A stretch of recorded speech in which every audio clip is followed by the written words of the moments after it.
마태복음 26장 26절부터 28절 말씀 함께 읽도록 하겠습니다. 저희가 먹을 때에 예수께서 떡을 가지사 축복하시고 떼어 제자들을 주시며 가라사대 또 잔을 가지사 사례하시고 저희에게 주시며 가라사대 너희가 가 이것을 마시라. 이것은 죄사함을 얻게 하려고 많은 사람을 위하여 흘리는 바 나의 피 곧 언약의 피니라. 아멘. 오늘은 마태복음 26장 26절부터 28절 말씀을 중심으로 성령으로 소유하는 예수의 살과 피라는 제목으로 오늘 성막 강의 50번째 시간이 되겠습니다. 지금 우리가 공부하고 있는 부분은 떡상, 성소에 들어가자마자 오른편에 있는 떡상에 대해서 공부를 하고 있는데 그 가운데서도 예수의 살과 피로 이룬 신령한 떡상 이 부분에 대해서 계속 은혜를 나누고 있습니다. 떡상이 있는 이 성소는 들어가기 위해서는 뭘 거쳐야 되냐면은 번제단하고 또 물두멍을 지나야 들어갈 수 있습니다.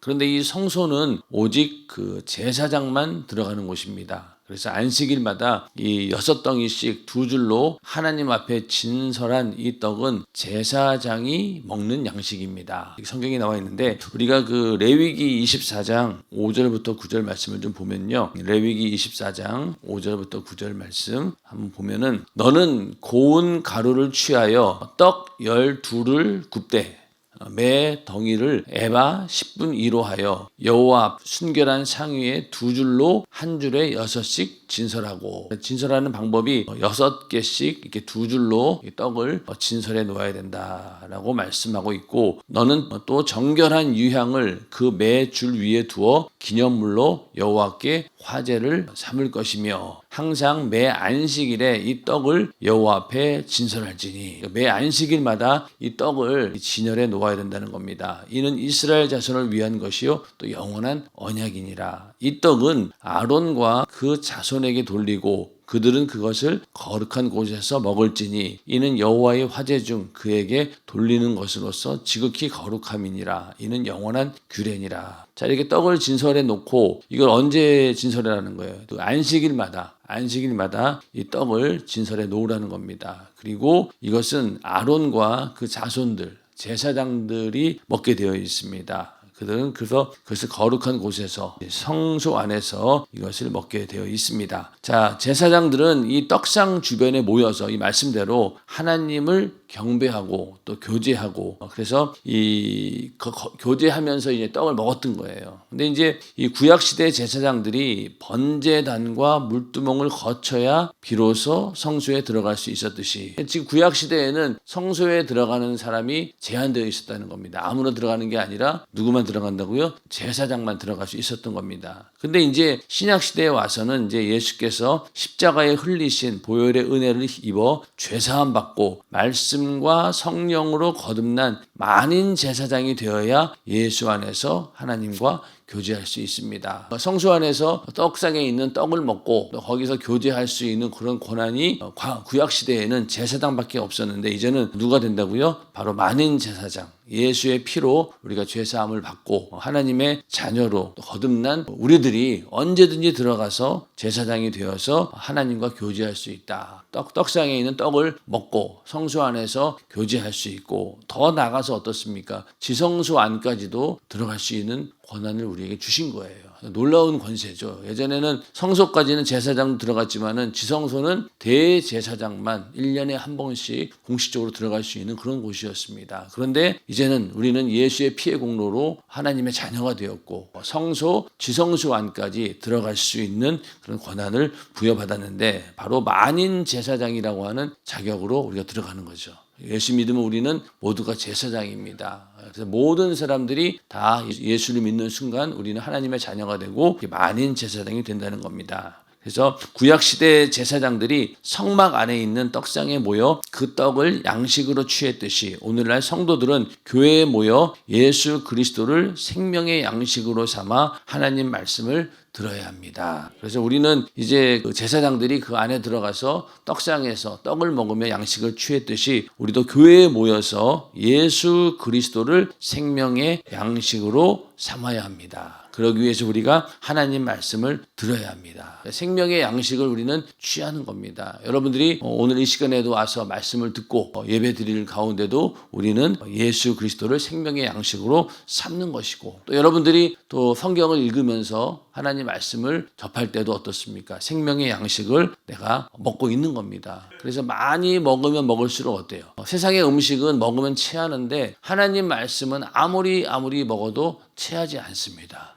오히려 더 그것이 생명의 양식이 되어서 내 신앙을 견고하게 만들고, 결국은 이 하나님이 주시는 예수 그리스도의 생명의 양식이 무엇을 위한 양식입니까? 바로 영생을 위한 양식이죠. 그래서 우리가 이 땅에서 하나님 말씀을 접하지만은 그 말씀을 통해서 우리는 영생을 얻을 수 있는, 영생을 확보하고 또 내가 누리고 있는 이 영생의 복을 끝까지 지킬 수 있는 그런 믿음을 어디에서 주느냐? 바로 예수 그리스도를 통한 그 생명의 양식으로 우리가 그걸 지켜낼 수 있는 겁니다. 그래서 하나님 말씀을 내 심령 가운데 풍성히 가지고 있는 자만이 이 세상에서 악한 마귀의 유혹에도 이기는 겁니다. 근데 그 말씀이 없으면 어떻게 되겠어요? 감정에 흔들릴 수밖에 없고 또 다른 사람들의 미혹에 흔들릴 수밖에 없어요.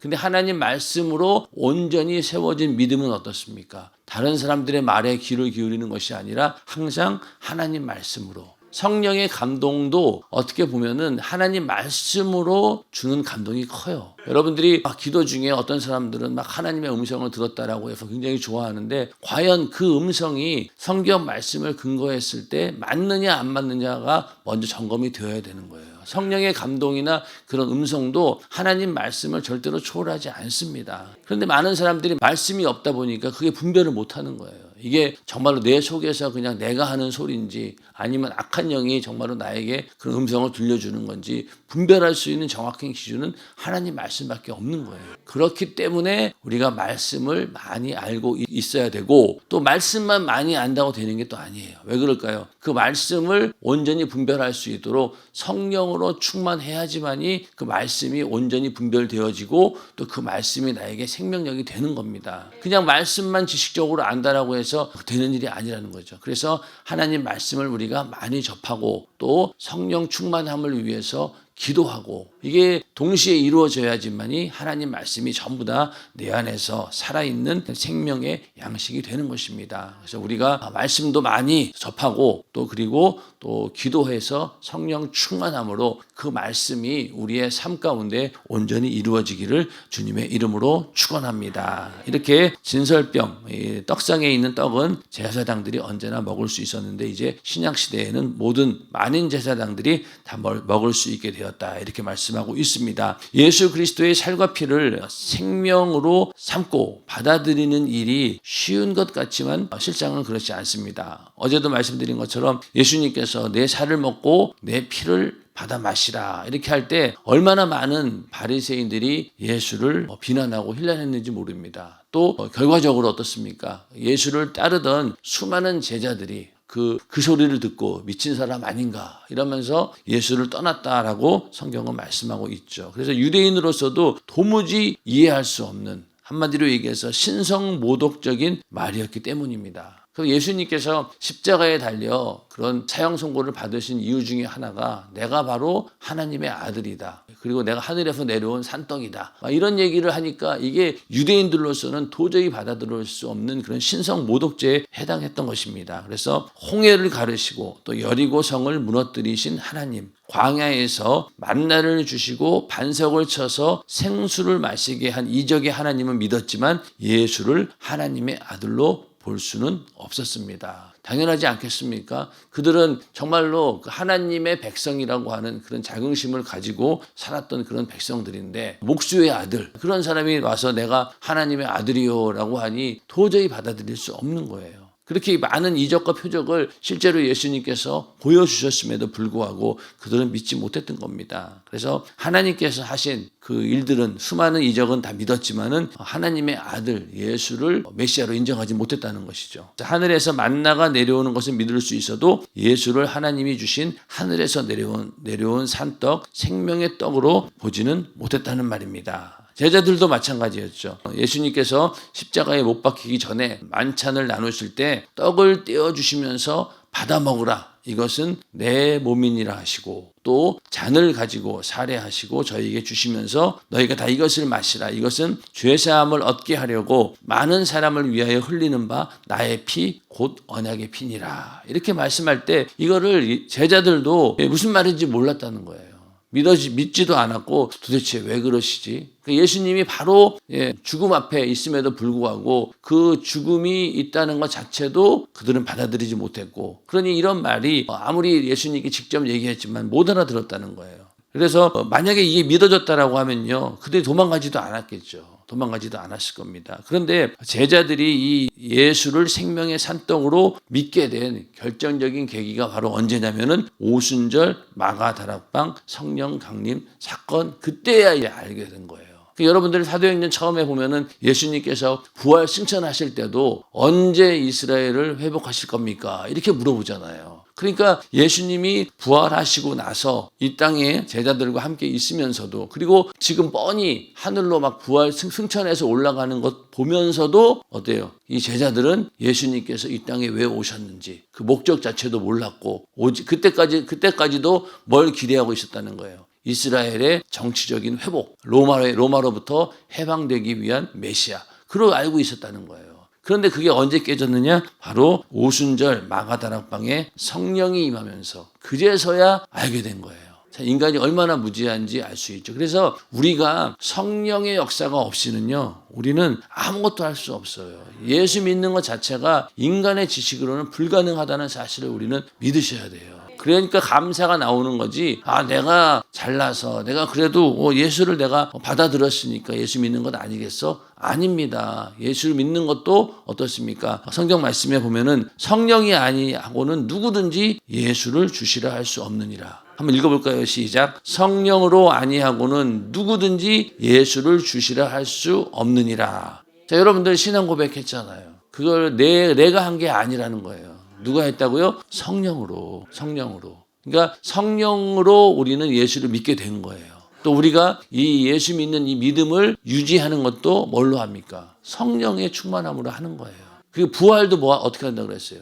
부활도 성령께서 함께 하실 때 가능한 겁니다. 그러니까 성령의 역사를 빼고는 우리의 신앙생활은 존재할 수 없는 거죠. 그래서 예수께서 부활 승천하시고 성령이 마가다락방에 임한 이후부터 제자들은 예수를 생명의 산떡으로 온전히 믿게 되었습니다. 다시 말해 성령의 역사가 아니고는 예수를 생명의 산떡으로 믿을 수 없는 것입니다. 아멘. 그러니까 성령이 아니고는 이런 믿음이 안 온다는 거예요. 그래서 성령으로 예수가 나를 위해 살을 찢고 피 흘려 죽으시고 그 살과 피가 내 심령의 양식이 되었음을 경험으로 알게 하셨기에 우리가 믿을 수 있는 것입니다. 성령이 아니고는 깨달을 수 없다는 거죠. 그래서 오직 성령으로만 예수가 나의 신령한 양식이요 영적으로 누릴 영원한 기업임을 알 수 있습니다. 이렇게 예수를 믿는다는 것은 그 자체가 복이요 하나님의 선물이며 은사입니다. 아멘. 그러니까 예수 믿는 것 자체가 저 사람은 예수 믿는 게 복이다라고 하는데, 여러분들 주위에 가만히 보세요. 아무리 믿으라고 해도 똑같은 조건과 상황 속에서도 어떤 사람은 예수를 받아들이고 믿는 사람이 있는가 하면은 아무리 얘기해도 더 좋은 환경임에도 불구하고 예수를 안 믿는 사람들이 있습니다. 그렇기 때문에 예수를 믿는다는 게 복이라는 거예요. 그리고 또 예수를 믿었는데도 어떤 사람들은 여전히 그냥 자유분방하게 자기 멋대로 신앙생활을 합니다. 그런데 또 어떤 사람은 똑같은 말씀을 들었는데 그 말씀을 정말로 중하게 여기고 금방 또 순종하는 그런 사람들이 있어요. 그게 다 어디에서 오느냐? 하나님의 그냥 특별한 은혜인 거예요. 하나님이 주신 은혜입니다. 선물이고 은사인 거죠. 그래서 그런 사람들을 보고 우리는 참 복받았다라고 얘기하잖아요. 우리도 그 많은 사람 가운데 복받는 사람이 되기를 주님의 이름으로 축원합니다. 이런 하나님의 선물과 은사가 항상 우리 안에 넘쳐나기를 주님의 이름으로 축원합니다. 그래서 나의 행위나 열심이 아닌 거죠. 오직 하나님의 은혜로만 가능한 것입니다. 그러니까 우리의 구원은 오직 하나님의 은혜로만 가능한 거예요. 우리의 공로는 아무것도 없어요. 나의 똑똑함이나 교만한 마음도 예수를 만나는 길이 될 수 없습니다. 바리새인들은 자신들이 예수보다 똑똑하다고 생각했기에 예수를 만나지 못했습니다. 예수를 뻔히 눈앞에 보면서도 그렇게 많은 대화를 나누고 있었음에도 불구하고 예수를 구세주로 못 봤기 때문에, 결국 예수를 잡아주기는 불의의 병기로 사용되고 만 것입니다. 그러니까 우리는 예수를 딱 만났을 때, 접했을 때 그분이 나의 구세주구나 라고 받아들일 수 있고 믿는다라고 하는 것이 우리에게 주어진 복이라는 겁니다. 오늘날도 자기가 남보다 잘나고 똑똑하다는 사람들은 예수 그리스도의 살과 피를 영원한 양식으로 생각하지 않습니다. 그래서 그런 사람들은 예수를 믿지 않습니다. 복음은 인간의 작은 머리로 이해하고 믿는 것이 아닙니다. 오직 성령이 주시는 믿음으로 이해하고 체험하여 믿는 것입니다. 이런 거 이제 밑줄 쫙 이런 거 있잖아요. 이런 부분은 정말로 핵심이 되는 거예요. 인간의 머리로 이해하고 믿는 게 아니라는 거죠. 이해가 안 되죠, 오히려. 복음의 내용 여러분 듣고 이해가 됩니까, 그게? 동정녀 마리아의 사건, 선악과의 사건. 여러분들 불신자하고 대화할 때 그거 안 믿잖아요. 오히려 우리를 비웃죠. 그게 말이 되냐? 말이 돼? 그런데도 어떻게 우리는 그게 믿어지는 걸. 그러니까 이게 인간의 머리로는 이해가 안 되죠.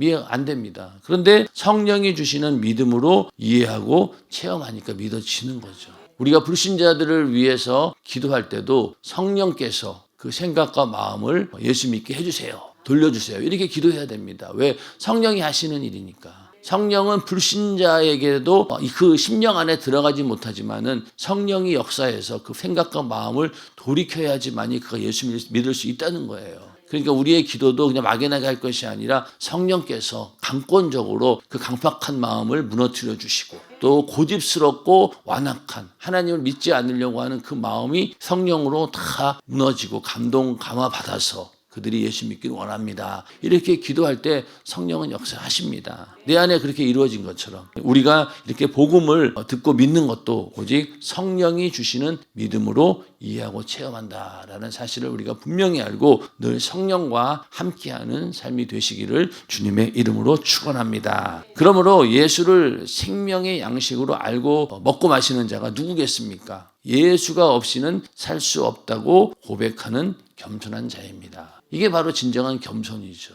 그냥 남들 앞에 굽신굽신하고 그게 겸손이 아니라 나는 예수 없이는 살 수 없다. 이런 고백이 있는 자가 바로 하나님 앞에 겸손한 자입니다. 그래서 말구유 안에 있는 것은 말만 먹습니다. 말에게만 준 말의 몫입니다. 마찬가지로 우리는 인류의 생명의 양식이 되고자 말구유에 오신 주님 앞에서 주여 내 심령은 외양간에 있는 말구유보다 더 더럽습니다. 나의 더러운 죄를 사하시고 정결케 하시어 성령으로 내 안에 오셔서 영원히 먹고 마실 신령한 떡과 음료가 되어 주시옵소서 하고 고백해야 합니다. 이것이 오늘날 우리 안에 이룬 축복의 떡상입니다. 그러니까 이 말구유는 말의 먹이를 담는 곳이잖아요. 말구유에 예수님이 오셨다. 우리는 또 예수의 살과 피를 먹어야 한다라고 하면 우리는 뭐예요? 짐승보다 못한 놈이라는 거예요. 그런데 하나님께서 그렇게 짐승보다 못한 우리를 위해서 대신 생명의 양식이 되기 위해 오셨다는 거예요. 우리는 어떻게 돼요? 뜯어 먹어야 되는 거예요.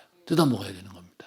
여러분들 그 담임 목사님 컬럼 중에 그 가시고기 얘기 나오잖아요. 물론 예전에 한참 그 가시고기라고 하는 책이 나왔었어요. 그 굉장히 사람들이 많은 감동을 주었는데 가시고기가 그 새끼를 낳자마자 신기하게도 그 어미는 그냥 떠나가 버리는 거예요. 그러니까 그 애비 가시고기가 그 가시고기를 지키기 위해서 집을 막 져요. 집을 짓는데 그냥 짓습니까? 물고기는 뭐 손발이 없으니까 주둥이로 다 해야 되잖아요. 그러니까 그 집 만드느라고 주둥이도 터지고 몸에 상처도 나고 또 외부의 적들로부터 새끼를 지키기 위해서 밤낮 그냥 그 앞에 있는 거예요. 그러다가 결국 죽어요. 거기까지만 끝나면 아 그래 참 가시고기의 부성애가 대단하구나라고 하겠는데 그 다음이 완전히 반전이에요. 어떡합니까? 자기가 죽은 다음에 그 살을 누가 먹어요? 그 새끼들이 막 뜯어먹는 거예요. 저도 그 영상으로 보고 야 이게 정말로 충격적이다. 대부분 보면은 어디까지예요? 그 새끼들을 위해서 죽는 걸로 끝나잖아요. 근데 죽어서 그 살을 새끼들에게 주기 위해서 일부러 죽는 거예요. 근데 그 새끼들은 또 어떻습니까? 그걸 또 아주 자연스럽게 뜯어 먹습니다. 자, 오늘날 우리도 마찬가지죠. 예수님께서 나를 위해 고난 받으시고 십자가에 달려 살을 찢고 피 흘려 죽으셨어요. 인격적으로 우리가 그거를 사실로 받아들인다고 하면은 충격적이고 참 감당할 수 없는 그런 슬픔이고 아, 나 때문에 저렇게 예수님이 죽으셨네? 그렇게 생각하지 않겠습니까? 근데 우리는 어떻게 해야 돼요? 그런 예수님의 죽음을 그 살과 피를 뜯어 먹고 마셔야 되는 거잖아요. 안 그러면 내가 죽는데. 그러니까 우리는 염치 없지만 정말로 이거 해서는 안 될 짓이긴 하지만은 예수의 살과 피를 우리는 뜯어 먹어야 되는 거예요. 그러니까 우리는 눈물을 머금고 예수의 살과 피를 먹을 수밖에 없다는 거예요. 감사하는 마음으로. 그러니까 우리가 주의 만찬을 할 때 그 가시고기를 생각한다라고 하면은 내가 예수의 살과 피를 이렇게 뜯어먹고 살아야 되는구나. 먹고 마셔야 되는구나. 염치 없지만은. 그래서 우리는 그렇게 예수의 살과 피를 먹지 않고는 살 수 없기 때문에 그렇게 하는 거예요. 우리가 고난주간이 다가오면은 많은 사람들이 예수님의 고난에 참여하기 위해서 금식을 하고 내가 이번 고난주간에 예수님의 그 고난에 참여해야지 이런 마음을 갖고 금식하는 사람들이 많이 있습니다. 그런데 예수님께서는 그 고난을 통해서 우리에게 신령한 복을 주기를 위한 것이죠. 그 고난을 통해서 질병과 저주에서 나오기를 원하고 또 영원한 죽음에서 나오는 그 부활을 체험하기 위해서 우리에게 그 예수님 고난 당하신 것이지 우리 보고 지금 고난을 경험하라는 게 아니에요. 지금 우리가 당하는 고난은 어떤 고난입니까? 예수를 믿었기 때문에 당하는 핍박과 환난 그 고난을 말하는 것이지 그 고난을 고행을 통해서 예수를 믿는 건 아니죠. 그렇기 때문에 우리는 고난 주간에 오히려 예수의 살과 피를 더 뜯어 먹어야 되는 거예요. 염치 없지만은. 고난 주간일수록 우리는 예수님께서 그 고난을 통해서 우리에게 주신 그 신령한 복이 나에게 있음을 깨닫고 고백하고 내가 그것을 뜯어 먹듯이 막 먹는 그게 바로 진정한 고난 주간입니다. 그러니까 우리는 고난 주간 성회에 은혜 받아서 그 절정이 어디까지 가야 됩니까? 부활주일까지 가야 되고 그 다음에 부활로 끝나는 게 아니라 어디까지 가야 우리의 신앙의 절정을 이룹니까? 성령 강림까지. 그렇기 때문에 고난 주간, 부활절 그리고 40일 후에 오순절 성령 강림의 사건처럼 성령 강림절까지 가야지만이 우리의 신앙이 완전히 마무리가 되는 거예요. 일단 거기서. 그렇기 때문에 고난주간 그리고 부활절 40일 그리고 10일 작정기도 성령 강림절까지 딱 이어지는 겁니다. 이게 우리 교회에 계속 이렇게 똑같은 스케줄이 이어지잖아요. 올해도 그대로 가야 되는 거예요.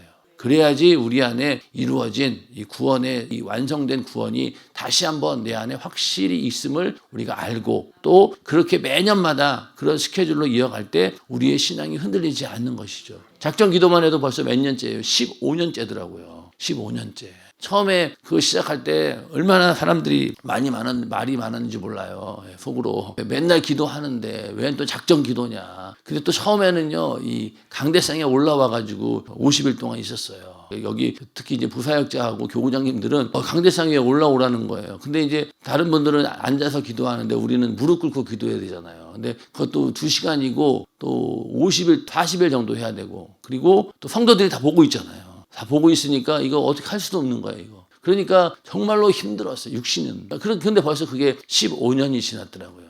여러분 한번 돌이켜 보세요. 벌써 15년째 기도했는데 그러다 보니까 이제는 성도들이 내가 뭐 기도할 것도 없는데 뭘 기도해야 되나 이렇게 된 거예요. 근데 우리의 기도 제목은 자주 말씀드리지만은 내가 원하는 걸 리스트 적어가지고 하나님께 요구하고 요거 기도 응답 받았어 체크리스트 하면서 짝짝 지워가는 그게 아니에요. 그 기도는요 정말로 부분적인 거에 불과합니다. 여러분들 기도해 보신 분들은 아시잖아요. 그런 기도는 정말로 부분적인 거 진정한 기도는 뭡니까? 우리 안에 성령으로 충만해지기 위한 기도예요. 우리는 성령으로 기도할 때 방언으로 기도할 때 뭔 내용인지 몰라요. 그러나 분명히 그 방언으로 하는 기도 속에는 내 영혼을 살리기 위한 내 영혼에 유익이 되는 기도를 계속 한다는 거예요. 우리의 기도의 목적은요, 내가 구해서 하나님께 응답받는 것들이 그 수준을 잘 생각해 보셔야 돼요. 여러분들 성령 충만을 위해서 기도하고 내가 하나님 말씀대로 살도록 해주세요라는 기도가 이게 끝이 있겠습니까? 끝이 없어요. 이 기도는 매일 해도 또 오랜 시간 해도 계속해서 응답만 있을 뿐이지 끝은 없는 거예요. 하나님 말씀대로 사는 일에 제한이 있습니까? 없잖아요. 그러니까 계속 기도하다 보면은 하나님 말씀을 내가 이루어가는데도 이 정도였는데 다음에는 더 앞으로 전진하게 되고 점점 우리가 예수 그리스도를 닮아가는 장성한 분량에 이르기까지 우리의 믿음이 성장하기 위해서 우리는 기도해야 된다는 거예요. 그런데 만약에 그런 기도의 그 가치와 수준을 이해하지 못하면요, 나 기도할 거 이제 없는데 기도할 거 암만 내 머리를 짜내봐도 기도할 게 없는데 그렇게 된다는 거예요. 여러분들이 작정 기도를 준비하면서 내가 무엇을 기도해야 될까? 그 리스트에서 육신의 것들은 일단은 그것도 물론 필요해요. 그것도 필요합니다. 그러나 정말로 하나님이 원하시는 신령한 것들을 구하려고 그 리스트를 작성을 하셔야 된다는 거죠.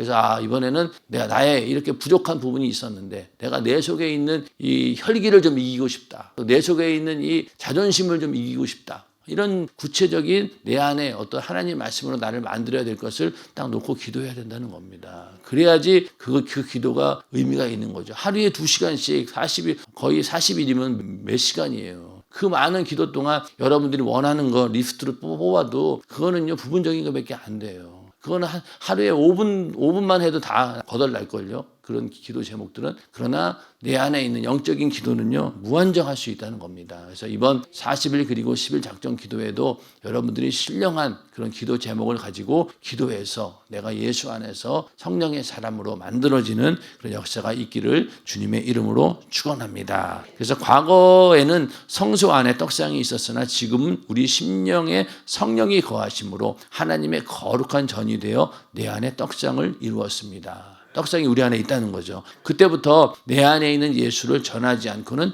견딜 수 없습니다. 생명이 없어 죽어가는 영혼들에게 예수라는 생명의 떡을 전해야 합니다. 이것이 예수의 살과 피를 먹고 마시는 자에게 나타나는 예수의 특성입니다. 그래서 우리 안에 예수의 살과 피가 있다면은 당연히 그것을 다른 사람에게 전해주고 싶은 마음도 있고 또 그렇게 내 안에 예수의 살과 피가 있을 때 내 안에서 예수의 능력과 이적과 표적이 나타나고 한마디로 예수의 생애를 그대로 재현하게 된다는 거죠. 예수의 생애를 재현해야 된다. 이게 담임 목사님도 자주 쓰시는 말씀인데 우리 안에 예수가 있다면은 반드시 이 예수의 생애가 재현되게 된다. 이 예수의 생애를 재현하는 것은 누구입니까? 성령으로 예수의 생애를 재현하는 거예요. 그러니까 성령으로 예수의 제2의 공생애를 재현해라. 이게 이제 목사님께서 자주 하시는 말씀이죠. 성령으로 우리는 예수의 생애를 재현하는 것. 또 그렇게 선포하는 곳이 바로 교회인 곳이죠. 그래서 교회는 신령한 떡을 공급하는 곳입니다. 그래서 예수는 생명의 떡을 만들어내는 공장과 같고